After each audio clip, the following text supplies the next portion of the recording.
Hello students, welcome to the lecture of accountancy.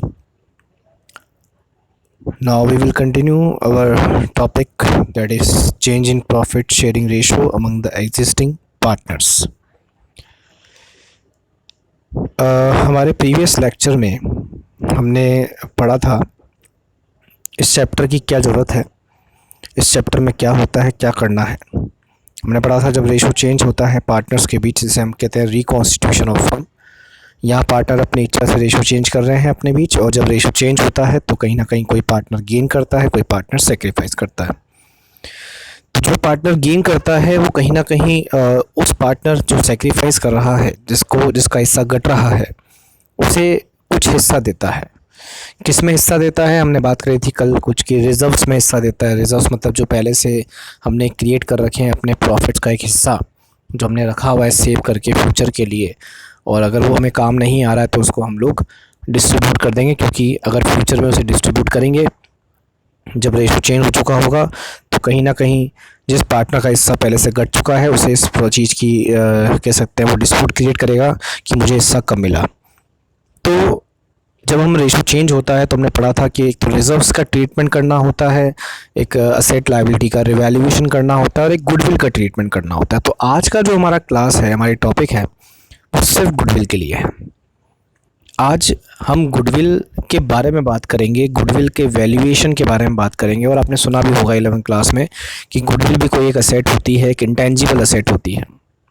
तो आज का हमारा टॉपिक टोटली गुडविल के बारे में है। गुडविल क्या होती है, उसकी क्या ज़रूरत है, कैलकुलेशन की क्या नीड है, वो हम पढ़ेंगे, और उसको कैलकुलेट कैसे करते हैं, यही हमारा आज का टॉपिक रहेगा। और ये जो टॉपिक हम पढ़ रहे हैं गुडविल का, ये पूरे रिकॉन्स्टिट्यूशन में काम आएगा ना, मतलब ये कोई चैप्टर नंबर 3 में काम नहीं आएगा टॉपिक आपको, ये आगे भी आपको जब आप एडमिशन ऑफ अ पार्टनर पढ़ेंगे, retirement of a partner chapter पढ़ेंगे, वहाँ पर भी ये टॉपिक काम आएगा। So this is a common topic. और एक क्वेश्चन हमारे एग्ज़ाम में CBSE पूछती ही है रिगार्डिंग वैल्यूएशन ऑफ गुडविल। सो देखो, गुडविल के बारे में आपकी जितनी नॉलेज है उसको थोड़ा सा अपन चेक कर लेते हैं। गुडविल के बारे में हमने कहीं ना कहीं 11th क्लास में सुना हुआ है कि गुडविल का मतलब होता है हमारी इमेज, हमारी रेपुटेशन जो मार्केट में है एक फर्म की, वो उसी को हम गुडविल कहते हैं।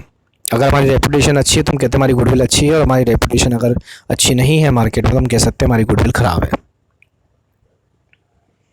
So goodwill means good name or reputation earned by the firm through the hard work and honesty of its owners.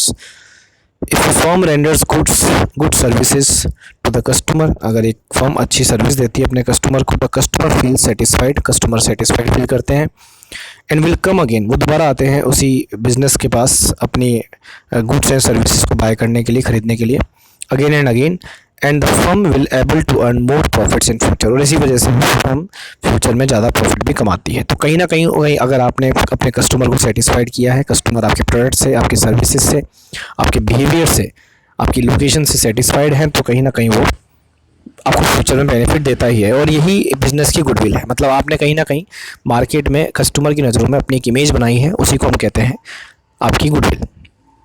तो गुडविल जो है वो वैल्यू है आपकी रेपुटेशन की, जो मार्केट में फर्म में अपनी क्रिएट करी है। डेफिनेशन है, goodwill is generally used to denote it, excuse मी,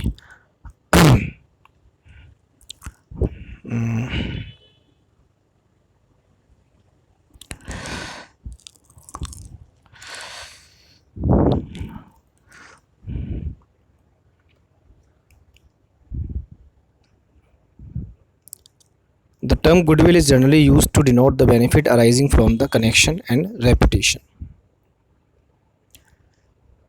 अब हम पढ़ते हैं गुडविल के वैल्यूएशन की नीड क्या है, क्या ज़रूरत है गुडविल कैलकुलेट करने की। तो यहाँ पर है पहला topic, when there is change in profit sharing ratio among the partner. जब पार्टनर से प्रॉफिट शेयरिंग रेशियो चेंज होता है तो हम गुडविल का वैल्यूएशन करते हैं।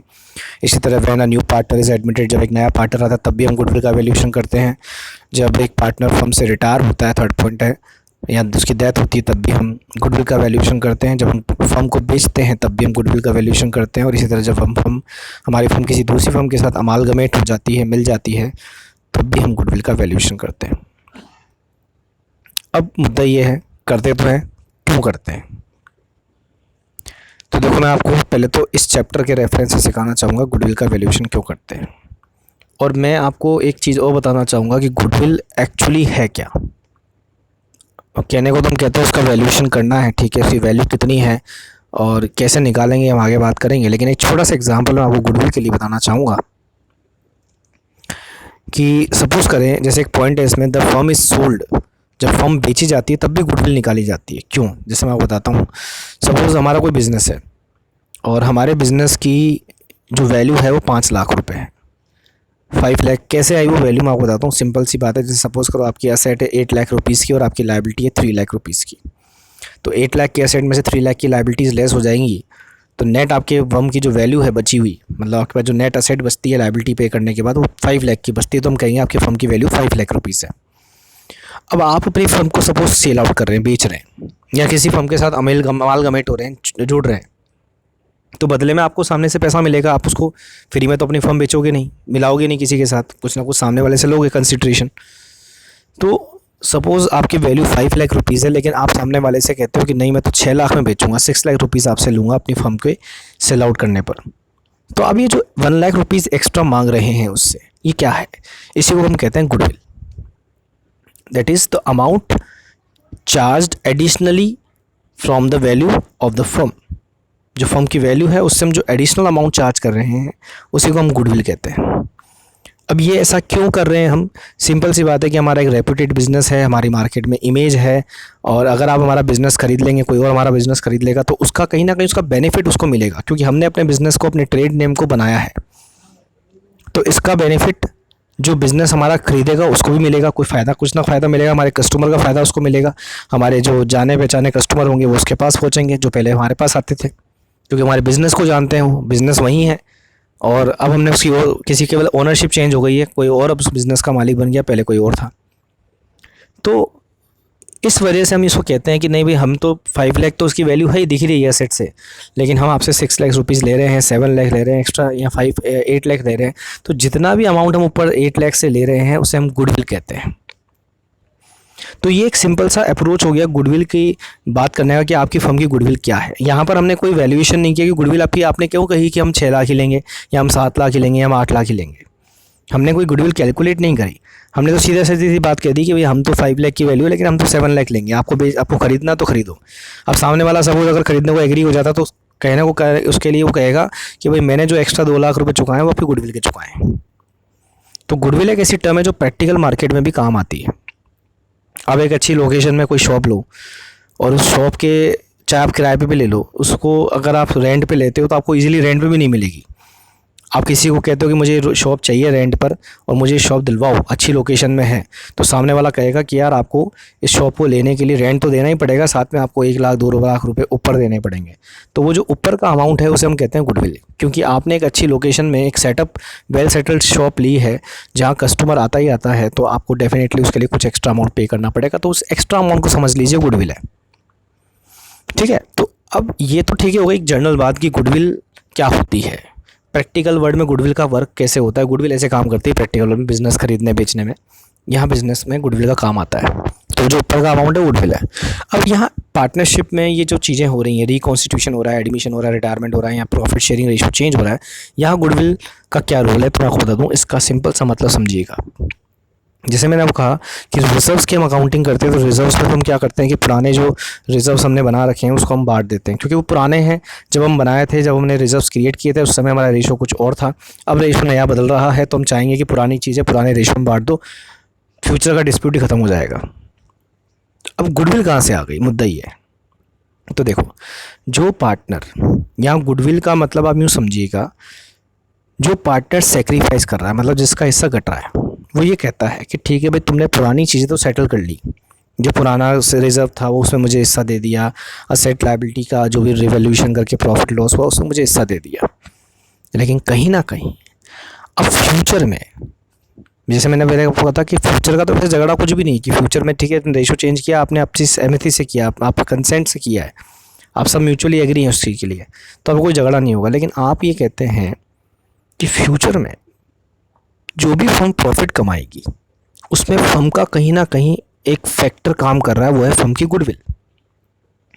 और उस गुडविल को बनाने में या कमाने में उस पार्टनर ने भी कुछ ना कुछ कह सकते हैं कंट्रीब्यूशन दिया है, कुछ काम किया है, कुछ वैल्यू जनरेट करी है, उसका भी कहीं ना कहीं कोई रोल है उस गुडविल को बनाने में, जिसकी वजह से फर्म फ्यूचर में प्रॉफिट कमाएगी। तो जो प्रॉफिट वो फ्यूचर में कमाएगी वो चाहते हैं कि हमें उसमें भी कुछ एक्स्ट्रा हिस्सा पैसा मिले, ठीक है। तो इसी को हम कह रहे हैं गुडविल। अब यहाँ पर जो पार्टनर जिसका हिस्सा पहले से बढ़ता है, डेफिनेटली उसको फ्यूचर में ज़्यादा पैसा मिलेगा। अब उसको ज़्यादा पैसा क्यों मिलेगा? क्योंकि उसका शेयर बढ़ गया है। अब शेयर बढ़ गया है तो ज़्यादा पैसा किस चीज़ में ज़्यादा पैसा मिलेगा? भाई फ्यूचर में जो प्रॉफिट होगा उसमें ज़्यादा पैसा मिलेगा। लेकिन मुद्दा ये है कि फ्यूचर में जो तुम प्रॉफिट कमाओगे वो कमाओगे तो अपनी गुडविल की वजह से ही। और वो गुडविल कमाई किसने है? वो गुडविल तो सबने कमाई है, सारे पार्टनर्स ने कमाई है और पुराने समय से कमाते आ रहे हैं।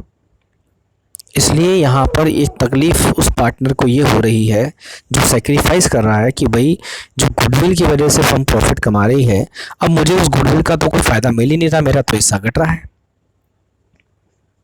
तो मुझे तो नुकसान है। जो फ्यूचर में प्रॉफिट होगा, जो भी होगा, उसमें हमारी गुडविल का रोल है और गुडविल मैंने भी बनाई है फर्म की, तो मुझे भी उसमें जो भी हिस्सा मुझे प्रॉफिट का मेरा बनता वो तो मुझे मिलेगा ही मिलेगा। लेकिन क्योंकि मेरा हिस्सा पहले से घट गया है तो मुझे कुछ कंपनसेशन चाहिए। यहाँ गुडविल का मतलब आप समझिए कि यहाँ जो पार्टनर सेक्रीफाइस कर रहा है उसका जो प्रॉफिट में हिस्सा घट रहा है वो उसका कंपनसेशन मांग रहा है कि भाई ठीक है, जितना हिस्सा मुझे फ्यूचर में कम मिलेगा वो हिस्सा मुझे दे दो, आज ही दे दो। और उसको ही नाम दिया जा रहा है गुडविल। अब उसको नाम गुडविल क्यों दिया जा रहा है सुन लो। तो गुडविल का कॉन्सेप्ट ये है, अभी हम गुडविल का वैल्यूएशन भी सीखेंगे, उसकी जो मेथड्स बनी हैं वो भी इसी लॉजिक पर बनी है कि गुडविल क्या है आपकी। गुडविल सिंपल सी वो अमाउंट है, वो प्रॉफिट है जो आप फ्यूचर में कमाओगे। अगर आप फ्यूचर में प्रॉफिट ही नहीं कमाओगे, आपको लॉस होंगे, तो डेफिनेटली आपकी गुडविल है ही नहीं मार्केट में फिर तो जो फ्यूचर का प्रॉफिट है वो ही आपकी गुडविल है। और पार्टनर भी यही कह रहा है कि फ्यूचर का जो प्रॉफिट हम कमाएंगे उसमें मेरा हिस्सा घट गया है, तो मुझे वो हिस्सा आज दो, जब रेशो चेंज हो रहा है। और इसलिए नाम उसको हम कह रहे हैं कि वो हमसे प्रॉफिट में हिस्सा नहीं मांग रहा, वो बोल रहा है मुझे गुडविल में हिस्सा दो। लेकिन अल्टीमेटली वो गुडविल ही वो प्रॉफिट का हिस्सा है जो उसका फ्यूचर में घट रहा है। उसको जो हिस्सा कम मिल रहा है प्रॉफिट में, उसी को हम गुडविल कह रहे हैं। तो आप जो समझ लीजिए फ्यूचर का profit is equal to goodwill. ठीक है, समझ में आ गई बात? यहाँ तक क्लियर है? फ्यूचर का profit is equal to goodwill. Future में आप जो भी कमाओगे हम ये मानेंगे कि वो आपकी गुडविल है, वो गुडविल की वजह से कमा रहे हो आप। जैसे सपोज अगर एक फर्म फ्यूचर में एक्सपेक्ट करती है, उम्मीद करती है कि मेरे को आने वाले साल में 5 लाख का प्रॉफिट होगा, तो हम कहेंगे कि आपकी गुडविल की वैल्यू 5 लाख रुपए है। तो अब वो पार्टनर ये कहेगा कि फ्यूचर में जब वो गुडविल की वजह से 5 लाख रुपये आप प्रॉफिट कमाओगे, मुझे मेरा हिस्सा जो बनता है वो तो मिलेगा, लेकिन उस समय मेरा हिस्सा घट चुका होगा क्योंकि हम रेशो चेंज कर रहे हैं। तो आज मुझे गुडविल तो हमने आज ही बना ली, तो मुझे आज उसमें हिस्सा दे दो, जो भी मेरा हिस्सा घट रहा है, पूरा नहीं, जितना हिस्सा घट रहा है, जितना हिस्सा मैं सेक्रीफाइस कर रहा हूँ, उतना शेयर मुझे गुडविल में दे दो। इसलिए यहाँ चेंज इन रेशो चैप्टर में गुडविल की कैलकुलेशन की जाती है। एडमिशन चैप्टर हम जब पढ़ेंगे उसमें भी हम पढ़ेंगे कि जब कोई पार्टनर नया आता है, अब जब नया सपोज करो नया पार्टनर आया, तो नए पार्टनर को तो क्या आते ही गुडविल में हिस्सा, मतलब उसको प्रॉफिट में हिस्सा मिलेगा जब फर्म प्रॉफिट कमाएगी। तो पुराने पार्टनर ही कहते हैं यार कि प्रॉफिट जो है वो तो हमने कमाया, या गुडविल जो प्रॉफिट जो फर्म ने कमाया वो फर्म की गुडविल की वजह से कमाया, और गुडविल तो हमने बनाई है, पुराने पार्टनर से बनाई है। आप तो नए नए आए हो, आपने तो गुडविल बनाई ही नहीं है, फिर भी आपको प्रॉफिट में हिस्सा मिल रहा है। तो इस वजह से जो नया पार्टनर आता है ना, उसको भी गुडविल में हिस्सा देना पड़ता है जब वो नया फर्म में पार्टनर आता है, ताकि उसे फ्यूचर में प्रॉफिट में हिस्सा मिल सके। कुछ गिव अप करना पड़ेगा आपको यहाँ फ्यूचर में प्रॉफिट में हिस्सा पाने के लिए, और वही अमाउंट जो आप दे रहे हो वो गुडविल है। इसी तरह रिटायर होने पर जब एक पार्टनर चला जाता है, वही कहता है कि फ्यूचर में भाई मैं तो जा रहा हूँ, तो मेरे जाने पर अब पूरा प्रॉफिट बाकी के पार्टनर्स आप लोग बांटोगे, लेकिन आपको प्रॉफिट होगा क्यों? क्योंकि फर्म की गुडविल है। बार बार मैं एक ही बात रिपीट कर रहा हूँ कि फर्म को प्रॉफिट फ्यूचर में क्यों होगा? क्योंकि आपकी गुडविल है। और वो गुडविल में मैंने भी जब रिटायर पार्टनर होगा, जो रिटायर होने वाला पार्टनर वो कहेगा मैंने फर्म अपने एफर्ट लगाए हैं, तो मुझे भी तो गुडविल में हिस्सा मिलना चाहिए, मुझे भी प्रॉफिट में हिस्सा मिलना चाहिए। इसलिए जब वो पार्टनर फर्म से जाता है तो फर्म की गुडविल निकाली जाती है और उसमें उसका जो भी हिस्सा बनता है फ्यूचर के प्रॉफिट्स में, मतलब गुडविल में, वो उसको दे दिया जाता है। तो आप अब इतना समझ लीजिए, गुडविल का मतलब है फ्यूचर के प्रॉफिट्स, और जिस भी पार्टनर का हिस्सा फ्यूचर में घट रहा है उसे उस गुडविल का हिस्सा, गुडविल में उतना हिस्सा दिया जाएगा जितना उसका हिस्सा घट रहा है। और कौन देगा? देगा भी वही पार्टनर जिसका हिस्सा बढ़ रहा है। जिसका हिस्सा फ्यूचर के प्रॉफिट में बढ़ रहा है वो लोग गुडविल में हिस्सा देंगे। किसको देंगे? जिसका हिस्सा फ्यूचर के प्रॉफिट में घट रहा है। तो हम कह सकते हैं कि गेनिंग पार्टनर्स गुडविल में शेयर देंगे। किसको देंगे? जिस पार्टनर को जो सेक्रीफाइस कर रहा है। समझ में आ गई यहाँ तक की बात?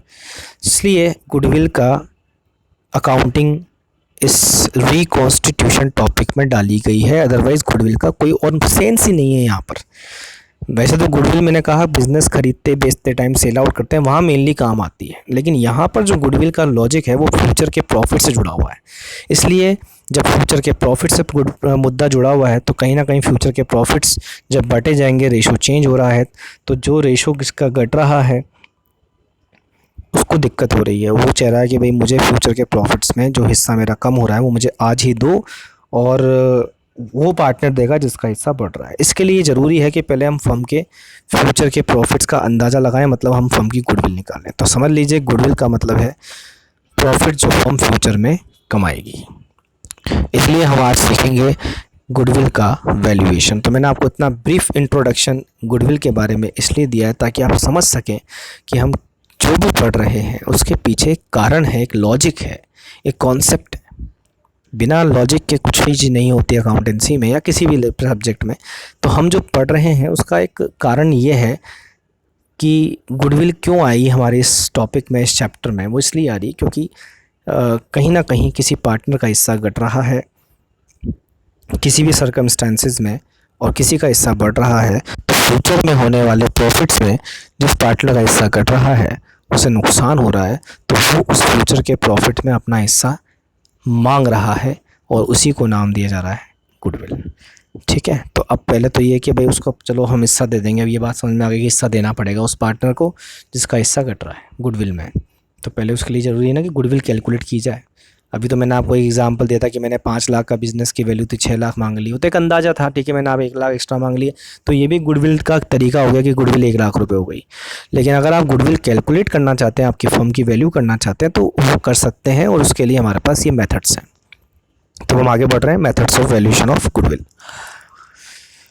देखिए, गुडविल निकालने के लिए हमारे पास 3 मेथड है। एक है एवरेज प्रॉफिट मेथड, एक है सुपर प्रॉफिट मेथड, एक है कैपिटलाइजेशन मेथड। बस आप एक बात को समझ लीजिए, गुडविल का वैल्यूएशन फ्यूचर से जुड़ा हुआ है, फ्यूचर के प्रॉफिट से जुड़ा हुआ है। मतलब प्रॉफिट है तो गुडविल है, प्रॉफिट नहीं है तो गुडविल नहीं है। इसलिए अगर हम गुडविल का वैल्यूएशन भी कर रहे हैं तो सीधी सी बात है, एक तो ये कोई एक्चुअल वैल्यूएशन नहीं है, वास्तविक। आप कहेंगे मेरी गुडविल वास्तव में इतनी है, तो ऐसा नहीं है। ये एक एस्टिमेशन है, एक अंदाज़ा है, एक एंटिसिपेटेड अमाउंट है कि इतना गुडविल, इतनी प्रॉफिट हो सकता है। एक्चुअल फिगर डिफ़र हो सकता है, चेंज हो सकता है, अलग हो सकता है। ठीक है ना? तो हम लोग यहाँ जो गुडविल की बात करते हैं कि गुडविल हमारी फर्म की इतनी है, वो एक एस्टिमेटेड फिगर है, और इसके लिए उसके वैल्यूएशन करने के लिए कुछ तरीके बताए गए हैं। और वो जो जितने भी तरीके हैं वो कहीं ना कहीं सारे प्रॉफिट पर ही डिपेंड है, क्योंकि गुडविल का सीधा सा कनेक्शन प्रॉफिट से है, फ्यूचर के प्रॉफिट से। ठीक है, तो पहली मेथड है हमारी एवरेज प्रॉफिट मेथड। अब आप मैंने आपको एक बात समझाई कि गुडविल का मतलब है फ्यूचर में हम कितना प्रॉफिट कमाएंगे, वही हमारी गुडविल है। ठीक है, अब मैं ये कैसे अंदाज़ा लगाऊंगा यार मेरे प्रॉफिट में कितने कमाऊंगा फ्यूचर में? तो सीधी सी बात है कि मैं इसका अंदाज़ा इस हिसाब से लगा सकता हूँ कि मैं अभी कितने प्रॉफिट कमा रहा हूँ, या फिर पास्ट में मैंने कितने प्रॉफिट अर्न कर लिए हैं, उसी के बेस में मैं गुडविल निकालूंगा। तो हमारी जो पहली मेथड है एवरेज प्रॉफिट मेथड, इसका लॉजिक ये है कि आपको पहले अपने बिजनेस का एवरेज प्रॉफिट निकालना होगा, फ्यूचर का नहीं, फ्यूचर में तो प्रॉफिट हुआ ही नहीं है। एवरेज प्रॉफिट निकालना होगा पिछले सालों का। एवरेज का मतलब आप समझते होंगे, जैसे मैंने कहा कि 3 साल का प्रॉफिट है, अब 3 साल का प्रॉफिट है तो उसका एवरेज निकालना है। तो कैसे निकालेंगे कि 3 साल का जो प्रॉफिट है उसको हम ऐड कर लेंगे और 3 से डिवाइड कर लेंगे। 2 साल का प्रॉफिट है तो 2 साल का प्रॉफिट ऐड कर लेंगे, 2 से डिवाइड कर लेंगे। 4 साल का प्रॉफिट है, 4 साल के प्रॉफिट को ऐड कर लेंगे, 4 से डिवाइड कर लेंगे, एवरेज निकल जाएगा। और एवरेज से हमारे सामने ये आएगा कि हम लोग ऑन एन एवरेज एक साल में कितना प्रॉफिट कमा लेते हैं। क्योंकि प्रॉफिट कोई फिक्स तो होता नहीं है, किसी साल 50,000 प्रॉफिट हो रहा है, किसी साल 60 भी हो रहा है, किसी साल 30 भी हो रहा है, किसी साल लॉस भी हो रहा है। प्रॉफिट फिक्स तो ना होता है। तो बिज़नेस है, बिज़नेस में प्रॉफिट कम भी हो सकता है, ज़्यादा भी हो सकता है। तो हमें ऑन एन एवरेज हम कहते हैं कि हमने कितना प्रॉफिट कमाया। जैसे आपसे कोई पूछे आप बिज़नेस कर रहे हो, आप बोलोगे यार आप कितना कमा लेते हो, तो वो आपको कैसे बताएगा वो कितना कमा लेता है, क्योंकि उसका प्रॉफिट कोई फिक्स तो है नहीं। तो वो आपको एक अंदाज़न बताता है कि यार देखो प्रीवियस ईयर में मेरा प्रॉफिट जो है 50,000 था, इस साल मेरा प्रॉफिट लगभग 80,000 है या 70,000 है। तो आप ऑन एन एवरेज देख लो कि मेरा 50-60 हज़ार लगभग एवरेजली प्रॉफिट बन जाता है, ठीक है, एक साल का।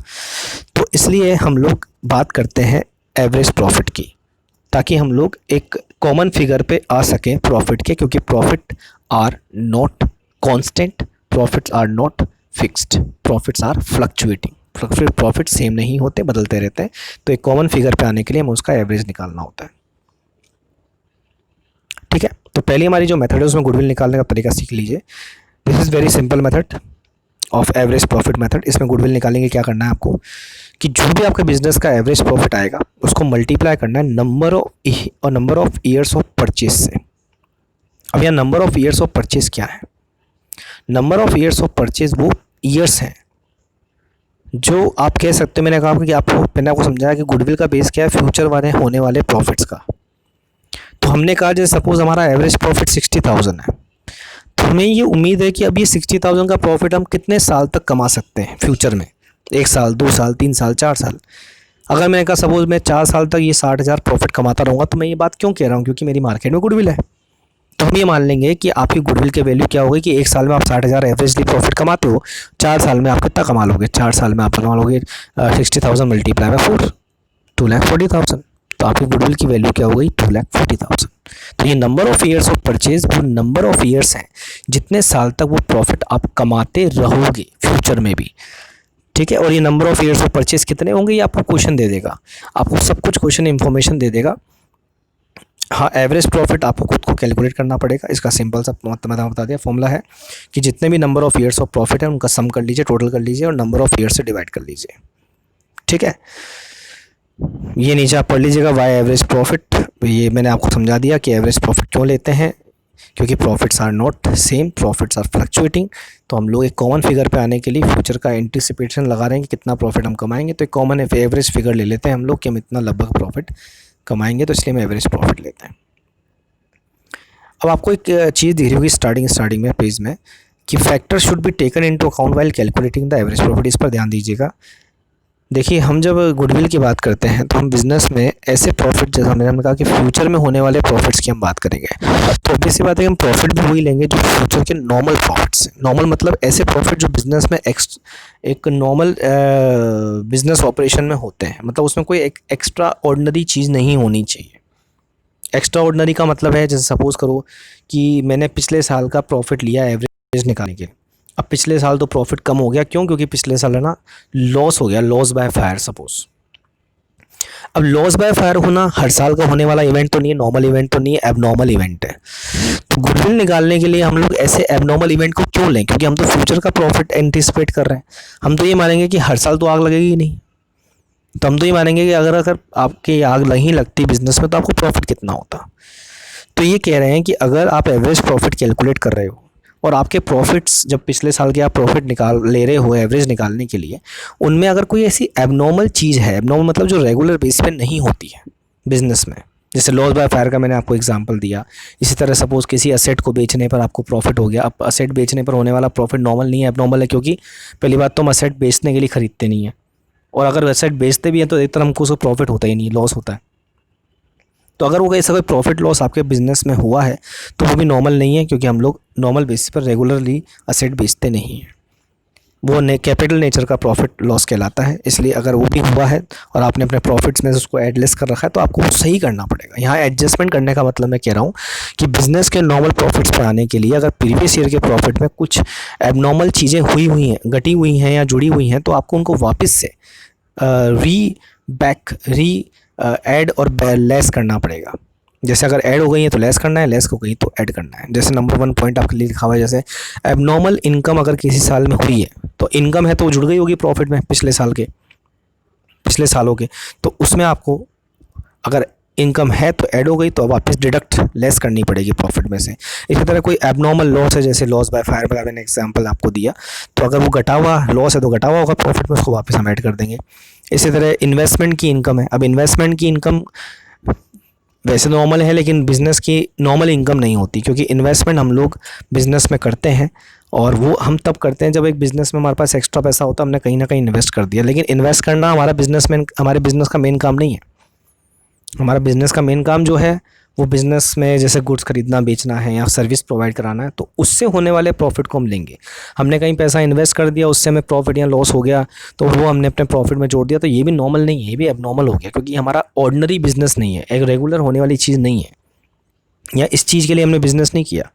तो अगर कोई इन्वेस्टमेंट की इनकम आपके बिज़नेस में या प्रॉफिट्स में जुड़ी हुई है तो वो भी आपको लेस करनी पड़ेगी। उसके बाद जो प्रॉफिट आपके आएंगे उन्हें हम कहेंगे बिज़नेस के नॉर्मल प्रॉफिट्स, और उन्हीं को लेकर आपको एवरेज निकालना है। तो it should be noted that कि if there is any adjustment in the profits में कोई एडजस्टमेंट है regarding abnormal items, abnormal loss और एबनॉर्मल इनकम, वो आपको पहले सही करनी पड़ेगी, एडजस्ट करनी पड़ेगी। एबनॉर्मल लॉस है तो घट चुका है, वापस ऐड करना है, और एबनॉर्मल इनकम है जुड़ चुकी है तो वापस आपको लेस करना है। उसके बाद जो प्रॉफिट आएंगे वो बिज़नेस के वो प्रॉफिट होंगे, नॉर्मल प्रॉफिट होंगे, जो आप फ्यूचर में भी कमाओगे, ठीक है। और इसलिए फिर आपको जो है वो जो प्रॉफिट आएंगे उसी के बेस पर पहले फिर बिज़नेस का एवरेज प्रॉफिट निकालना है और फिर गुडविल निकालनी है, ठीक है। अब एक इलस्ट्रेशन हम कर लेते हैं। इलस्ट्रेशन नंबर 3 है, जैसे देखिए आप, calculate goodwill of the firm on the basis of 3 years purchase of average profit of last 5 years।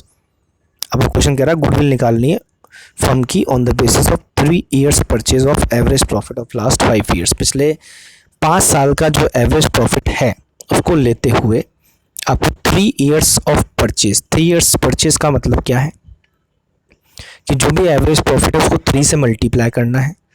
3 से मल्टीप्लाई करने पर आपके सामने क्या आएगी, गुडविल आ जाएगी, ठीक है। तो एवरेज प्रॉफिट को 3 से मल्टीप्लाई करना है और फिर गुडविल निकालनी है। तो ये 3 वही है number of years of purchase जो मैंने आपको बताया था। हमारी जो मेथड है वो थी average profit multiply by number of years of purchase. तो 3 यहाँ पर number of years of purchase है, और जो एवरेज प्रॉफिट हमें कैलकुलेट करना है उसके लिए हमें पिछले 5 साल का प्रॉफिट दिया हुआ है, और 5 साल के प्रॉफिट को हम ऐड करके 5 से डिवाइड करके एवरेज प्रॉफिट कैलकुलेट करेंगे। एग्जाम्पल देखेंगे आप, उसमें आपके पास प्रॉफिट दिया हुआ है 2013-14 का 4 लाख, 14-15 का 5 लाख, 15-16 का अमाउंट ब्रैकेट में, इसका मतलब 60,000 ये लॉस है। ब्रैकेट का अमाउंट का मतलब है लॉस में, नेगेटिव फिगर है, लॉस है ये। 16-17 का 1,50,000 है और 17-18 का 2,50,000 का प्रॉफिट है। अब ये 5 साल का प्रॉफिट दिया हुआ है, तो क्या करना होगा, 5 साल का प्रॉफिट ऐड करना है, 5 से डिवाइड करना है, एवरेज निकल जाएगा, फिर 3 से मल्टीप्लाई करना है, गुडविल आ जाएगी। बट नीचे कुछ एडिशनल इन्फॉर्मेशन दी हुई है, जैसे बता रहे हैं कि 1 जनवरी 2016 को, मतलब जो हमारा फाइनेंशियल ईयर है 16-17, 1 अप्रैल 16 से स्टार्ट हुआ होगा, सॉरी हमारा फाइनेंशियल ईयर है 15-16, 1 अप्रैल 15 से स्टार्ट हुआ होगा, 31 मार्च 16 को ख़त्म होगा, तो ये डेट 1 जनवरी 2016 उसी के बीच में आती है। तो हमारा फाइनेंशियल ईयर है 15-16, उसमें बता रहे हैं फायर ब्रोकआउट, एक आग लग गई बिजनेस में, और उसकी वजह से हमें 3 लाख रुपए का गुड्स का लॉस हो गया। हालांकि 70,000 हमें इंश्योरेंस कंपनी से मिल भी गए, तो मतलब फिर भी हम कह सकते हैं हमारे को 2,40,000 का 2,30,000 का अभी भी लॉस है। अब सोचो ये लॉस है और ये नॉर्मल लॉस तो नहीं, मैं बताया था ये एबनॉर्मल लॉस है, तो एबनॉर्मल लॉस है, ये हमारे प्रॉफिट में से घटा हुआ होगा, हमें वापस ऐड करना पड़ेगा 15-16 के प्रॉफिट में, ताकि हम लोग नॉर्मल प्रॉफिट पे आ सकें। इसी तरह सेकंड पॉइंट बोल रखा है कि 31 मार्च 17 को, जो 31 मार्च 17 मतलब 16-17 वाला ईयर 1 अप्रैल 16 को स्टार्ट हुआ, 31 मार्च 17 को ख़त्म हुआ, उस साल में बता रहे हैं कि एक अनएक्सपेक्टेड टैक्स रिफंड मिल गया हमारे को, अनएक्सपेक्टेड। अब अनएक्सपेक्टेड का मतलब समझ जाओ एबनॉर्मल, मतलब हमें कोई उम्मीद नहीं थी कि ये मिलेगा, या ये नॉर्मली हमको मिलता भी नहीं है, फिर भी मिल गया, अनएक्सपेक्टेड था, चलो आ गया, हमने अपने इनकम में जोड़ लिया, प्रॉफिट बना लिया उसको अपना। तो ये अगर ये अनएक्सपेक्टेड है, ये एबनॉर्मल है, ये बिज़नेस के रेगुलर एक्टिविटी में होने वाली चीज़ नहीं है, तो डेफिनेटली ये एबनॉर्मल आइटम है, प्रॉफिट में जुड़ गया होगा, रिसीव हुआ है हमको, इसलिए इनकम मानकर तो हमें वापस को लेस करना पड़ेगा। तो देखिए नीचे सॉल्यूशन में इसको पहले हमने प्रॉफिट को सही किया है। 13-14 के प्रॉफिट 4 लाख, उसमें कोई दिक्कत नहीं थी, सीधा लिख लिया। 14-15 में भी कोई दिक्कत नहीं, 5 लाख का प्रॉफिट सीधा लिख लिया। 15-16 में 60,000 का हमें लॉस था, लेकिन हमें पता चला कि बाद में एबनॉर्मल लॉस हमने इसमें से घटा रखा है। 2,30,000 का नेट, 3 लाख का लॉस था, 70,000 इंश्योरेंस कंपनी से मिलकर 2,30,000 का नेट लॉस हमने घटा रखा है, वो वापस हमने ऐड कर दिया। ऐड करने की वजह से अब आपका 60,000 का लॉस, 2,30,000 का प्रॉफिट वापस लॉस ऐड करने की वजह से अब आपको इस साल में प्रॉफिट हो गया एक तरीके से 1,70,000 रुपये का। मतलब नेगेटिव फिगर जो माइनस का फिगर है, उसमें जब हमने एक पॉजिटिव फिगर ऐड किया तो नेट अमाउंट अब हमारे पास 1,70,000 बच गया। मतलब हम लोग लॉस से सीधा सीधा प्रॉफिट में आ गए हैं, जोड़ने की वजह से लॉस को वापस से। ठीक है, 1,70,000 पॉजिटिव फिगर है। 16-17 में कोई एडजस्टमेंट नहीं, 1,50,000 प्रॉफिट लिख दिया। और 17-18 में 2,50,000 का जो प्रॉफिट है, उसमें हमारे को 80,000 का ही बता रहे हैं कि एबनॉर्मल गेन है, वो वापस जुड़ा हुआ था प्रॉफिट में, हम लोग उसको वापस क्या कर देंगे, लेस कर देंगे। हालांकि इस सॉल्यूशन में एक थोड़ी सी प्रॉब्लम है, ये 31 मार्च 17 में मिला था हमारे को, तो ये 31 मार्च 16-17 में ही ये 80,000 लेस होने चाहिए थे, इन्होंने गलती से 17-18 में इसको घटा रखा है, तो इसको आप देख लीजिएगा, इससे कोई दिक्कत नहीं है। हालांकि वो आप पहले घटाओ या बाद में घटाओ, बाद में जोड़ लो या बाद में घटाओ, एक ही बात है, चाहे वो 16-17 के प्रॉफिट में से लेस करो या 17-18 में से, लेस तो करना है। लेस करने के बाद अब सही प्रॉफिट आपके सामने आ चुके हैं। टोटल करा हमने सारे प्रॉफिट का, टोटल आ रहा है 13,90,000 5 साल के प्रॉफिट का। अब इसका पहले हम एवरेज निकालेंगे, 13,90,000 डिवाइडेड बाई 5, एवरेज प्रॉफिट आ रहा है 2,78,000। अब गुडविल निकाल सकते हैं हम, 2,70,000 एवरेज प्रॉफिट है, मतलब इतना प्रॉफिट हम हर साल एवरेजली कमाते हैं, और हमें उम्मीद है कि 3 साल तक हम ऐसा प्रॉफिट कमाते रहेंगे। 3 साल कहाँ से आया, ऊपर क्वेश्चन में दिया हुआ था कि गुडविल निकालनी है on the basis of 3 years purchase of average profit, तो 3 से हमने मल्टीप्लाई कर दिया, तो हमारा अब जो अमाउंट आ रहा है वो 8,34,000 है, और यही आपकी फर्म की गुडविल है। ठीक है, क्लियर है बात कि नहीं? तो ये है एक बेसिक कॉन्सेप्ट गुडविल निकालने का एवरेज प्रॉफिट के बेस पर। आज की क्लास में इतना ही पढ़ेंगे, आगे का गुडविल का टॉपिक कंटिन्यू करेंगे नेक्स्ट क्लास में। Thank you so much.